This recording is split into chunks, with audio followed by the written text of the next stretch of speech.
Hello everyone. Before we start the questions, we're going to ask Rafa what he's been up to since he got to the desert. All good, yeah. Honestly, no, I have been here for more than a week. So, yeah, I always enjoy it. As everybody knows, it's one of my favorites.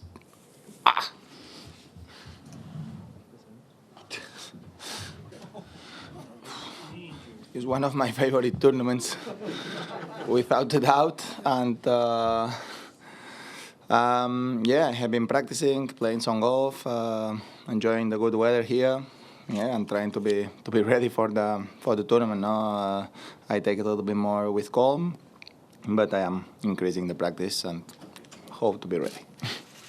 Remember to say your name and affiliation before questions. Hi, Richard Osborne with BNP Paribas Open. Good to see you, Rafa. I know you don't get too wrapped up in numbers, but this 15-0 start, just talk a little bit about what it means to you, where you are right now. For me, what it means is happiness, surprise, and thankful for this opportunity again, and thankful to the team, to the family for the support, no, and for helping me in a very low moment. So I go day by day trying to enjoy simply. The moment is an unexpected moment for me to be in this position, so I am enjoying every day and trying to stay with the right attitude to try to keep enjoying the fact that I am playing well and I am winning matches. Already won 3 titles this year, something that is amazing for me. And yeah, try to enjoy one of the best tournaments of the world here in Indian Wells. Rafa, Andrew at the ATP website. Obviously, we've seen the great results this year, but is there anything in particular you feel you've been doing very well? Some days one thing, other days the other thing. But in general terms, I have been able to find always a way to adapt my game to what I really need to be competitive every day. No, some days playing more aggressive, some days playing with a little bit more tactically, sometimes more defensive. But of course, my serve have been working well since the beginning of the year. That it's important in this stage of my career, without a doubt. And then I have been, I think, brave enough to play with the right determination the moments that I needed. No? So yeah. In general terms, when you have a start like this, I mean, in general terms, I have been playing more or less well from all the parts of my game that I want. So I don't know. I am just working to try to keep improving things, but in general terms, I can't be happier about the level of tennis and the level of intensity and attitude on court since I started. Rafa, Chris Clary, New York Times. There's so much going on in the world right now. I know you follow what's happening. You have your whole career. Do you try to limit that? Because obviously there's so much news out there that could be, in some ways, a distraction and also keep your mind occupied in ways maybe it wouldn't be helpful to your tennis. I don't know. How much do you watch what's going on in the world of the news and keep track of it? And does it affect you a lot? Yeah, I follow every single thing, what's going on, no? So it's obvious that for the last 3 years, the world have been suffering a lot. The virus, now a war, different things that happened.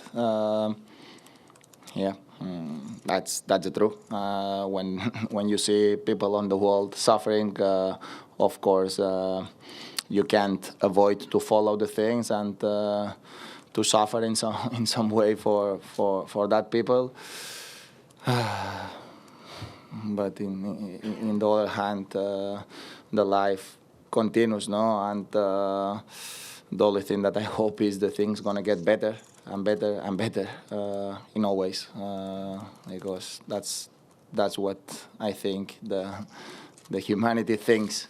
I think needs today a little bit of calm after 3, in my opinion, terrible years of suffering worldwide. So hopefully this new thing ends as soon as possible. Rafa, Craig Gabriel, with all you went through late last year with the injury, the COVID, when you went back to training, did you change anything? Did you adjust anything on how you approached the way you were playing? And also with the Australian Open, now that it's 6 weeks after, how important was that? I mean, where would you place that victory? Because you showed so much emotion after the final. I can't create stories, but I prefer to be honest normally in general if I can. And the real thing, when I was able to practice more or less, I just adapt my practice to the foot. That's all, because I was not able to do all the things that I wanted. Being honest, no, I just try to stay as positive as possible, and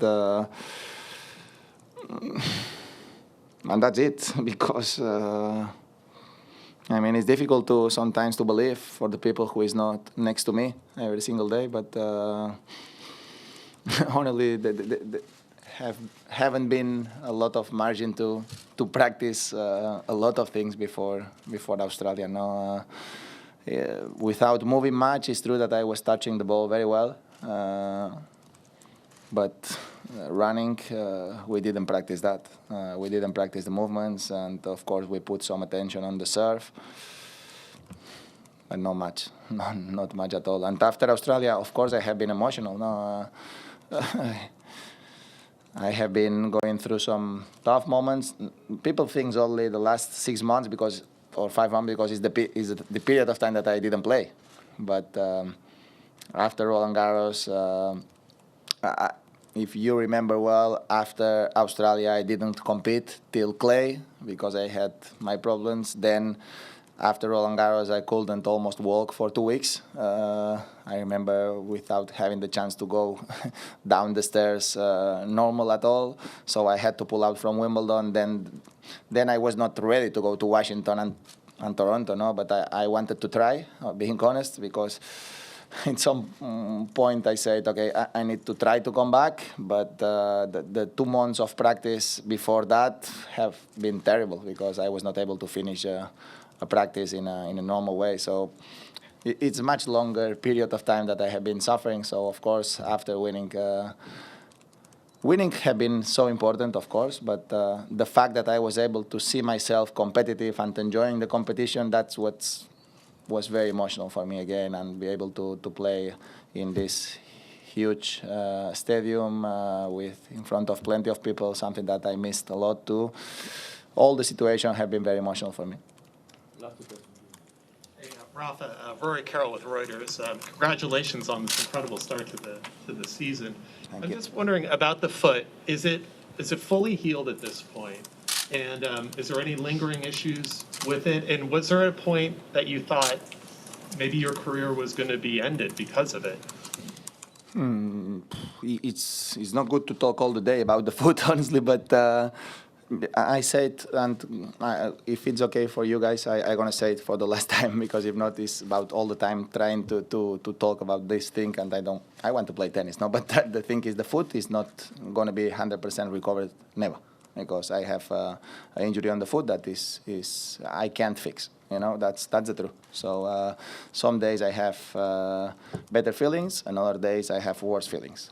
So it's about manage the thing enough well and find the way to be able to play as much as possible with no limitation. And pain, I have diary pain on the foot. It's about have the chance to be able to play without fear of putting the foot on the right place to hit the ball, you know, and that didn't happen for a long period of time. Now I was able to make that happen most of the days. So that's why I am enjoying the tennis again. But if you tell me if the foot is not a worry for me anymore, it's not true. I am worried about my foot every single day because, as I say, I have an injury that we can't fix. So let's see how the things evolve. For the moment, I can't be happier about the things how are improving. But at some point, I'm gonna need to do a little bit more treatment and maybe stop for a little while. I need to find the right balance between competing and finding the moments to stop and to do the things to try to play as long as possible. No? So if I am able to plan the right way my calendar and to follow my calendar, I really can't ask for anything more. So that's my goal, and I am here. I am super happy to be in Indian Wells now, and then I don't know what's gonna happen, but just enjoying every single day here, and let's see. Last one. Hi, Rafa. Ben Rothenberg, NCR Podcast. Good to see you. Curious about the ATP this week announced there was going to be no suspension or active punishment for Sasha Zverev after his attack on the umpire in Acapulco. A lot of former players and fans have been upset there wasn't a harsher punishment for this and that there wasn't any suspension and the sort of what precedent it might set for the future. I'm curious what you think of that and the sort of lack of penalty for this sort of action. It's honestly, Ben, it's so difficult to talk in my position, no? Because from one point of view, I have one opinion. From the other point of view, I have a different opinion because I have a good relationship with Sasha. In some way, I like him. I practice with him very often. So I wish him all the very best. And he knows that he was wrong, honestly, and he recognized that very early. So that's a positive thing in his side, in my opinion. In the other hand, of course, if we are not able to control this type of attitudes on court, I mean, not only this one in particular, have been other stuff going on in the last couple of months that if we are not able to control and create a rule or a way to ¿cómo se dice? ¿Cómo se dice esto de penalizar? Penalize this type of attitudes a little bit in a stronger way, then we as a players, we feel stronger and stronger all the time. No? And in my opinion, like in a sport, we need to be a positive example for the especially for the kids. There have been millions of kids watching us. So from one side, I don't want a penalization for Sasha because I like him and I have a very good relationship with him. In the other hand, like a fan of this sport, I'd like to see something harder for this kind of attitudes, not only him, I mean, in general terms, because in some way this protects the sport and protects the referees and everybody who is around the sport. Thank you. ¿Cómo? Thank you very much, guys.